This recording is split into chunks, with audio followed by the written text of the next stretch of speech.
në vendin ton, koronavirusi dhe sëmundja që shkakton ai, ka shtuar ngarkesën në sistemin ton shëndetësor për shkak të rritjes së numrit të prekurve e për fat të keq dhe të atyre qytetarëve të cilët kanë humbur jetën.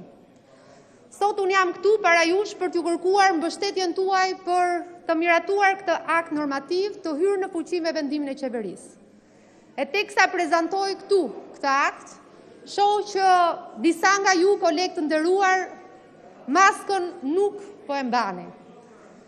E nëse faleminderit zoti Gjoni, e nëse ju nuk e mbani maskën dhe refuzoni të mbani barrierën mbrojtëse që mbron ju, kolegët tuaj, familjarët tuaj nga ky infeksion, sigurisht që nuk mund të jeni shembulli më i mirë për t'u marrë për sa i përket masave që të gjithë së bashku duhet që të zbatojmë pikërisht për luftën ndaj këtij infeksioni.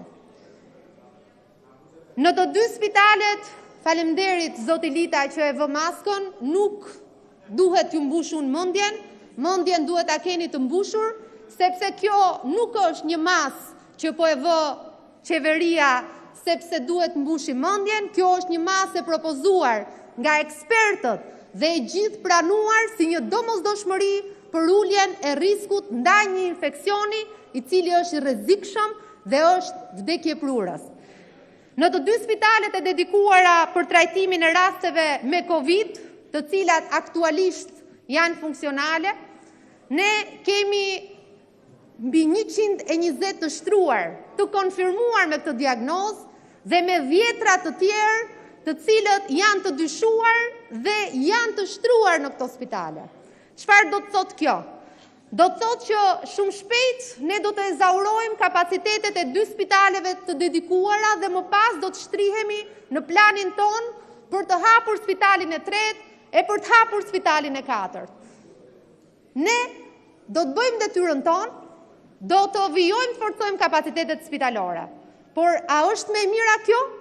Është më e mira që ne të vijojmë të hapim spitale pafund sepse na rriten të prekurit me Covid-19, apo është më e mira që secilit marri përgjegjësinë individuale të vendosi barrierën mbrojtëse prej tekstili, të vendosi maskën dhe të ulim të gjithë së bashku riskun për infeksionin dhe kështu edhe të infektuarit, sepse është shumë e thjeshtë.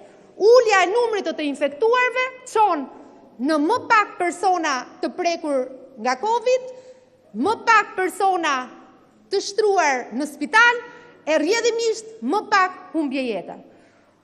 Sigurisht që kjo kërkon një mobilizim të gjithë qytetarëve dhe ne nuk duhet ta bëjmë vetëm për veten tonë.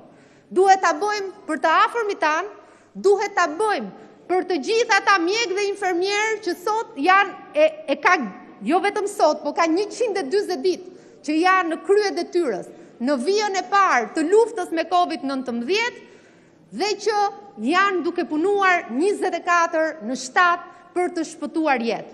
Le ta bëjmë për ata të cilët janë duke sakrifikuar për ne, ta bëjmë për veten tonë, për prindrit dhe fëmijët tanë, sepse sa më herët ne të zbatojmë masat, të cilat janë thjesht masa mbrojtëse, nuk ka sakrificë vendosja e maskës. Vendosja e maskës duhet kthehet në një rutinë të gjithë secilit prej nesh, ashtu sikurse vishemi në mëngjes, ashtu duhet vendosim maskën dhe duhet vazhdojmë jetën tonë në normalitetin e ri. Nuk ka më normalitet të vjetër. Ashtu siç ishim, nuk do të jemi derisa vaksina të na garantoj që do të kthehemi në atë normalitet. Por besoj që edhe kur vaksina të dalë, bota do të ketë ndryshuar dhe ne nuk do të jemi më të njëjtët. Ndaj, unë ftoj shumë që përveç se ta miratojmë këtë akt normativ, të gjithë së bashku të mundemi që t'japim shembullin e mirë dhe të drejtojmë me shembullin personal. Faleminderit.